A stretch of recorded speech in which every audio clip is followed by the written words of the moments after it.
Rock star Devi Sri Prasad. Megastar Chiranjeevi 150వ cinema Khaidi number 150కి అదిరిపోయే సాంగ్స్ ఇచ్చి ఈ ఏడాది ఫస్ట్ హిట్ని తన ఖాతాలో వేసుకున్నాడు. ఇక నిన్న రిలీజ్ అయిన నేచురల్ స్టార్ నాని నేను లోకల్ రూపంలో మరో హిట్ కొట్టాడు. డిఎస్పీ కంపోజ్ చేసిన నేను లోకల్ సాంగ్స్కి మంచి రెస్పాన్స్ వస్తుంది. ఈ సంక్రాంతికి రిలీజ్ అయి సూపర్ డూపర్ హిట్ అయిన నటసింహ బాలకృష్ణ గౌతమిపుత్ర శాతకర్ణికి కూడా మొదట దేవినే మ్యూజిక్ డైరెక్టర్గా ఫిక్స్ చేశారు. కారణాలేంటో తెలియదు కానీ ఆ ప్రాజెక్ట్ నుండి తప్పుకున్నాడు.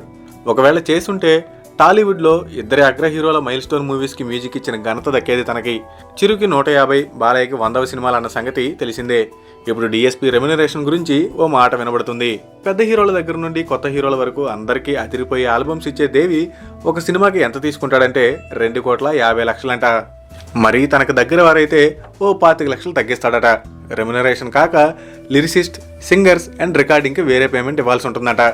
ఈ లెక్కన దేవితో వర్క్ చేయించుకోవాలంటే దగ్గర 3 కోట్ల రూపాయలు సమర్పించుకోవాల్సి ఉంటుందన్నమాట. అన్ని సినిమాలకి క్వాలిటీ మ్యూజిక్ ఇచ్చే దేవికి 3 ఇవ్వచ్చు.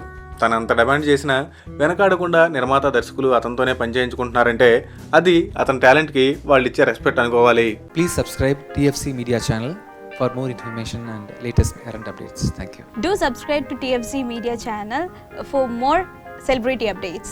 Hi guys, in Minikali, all the best to TFC Media. Please subscribe and encourage it. Hi, this is Heba Patel. Please subscribe to TFC Media channel for interesting videos and updates. Please do subscribe to TFC Media channel for more celebrity updates. For more celebrity updates, please subscribe to TFC Media.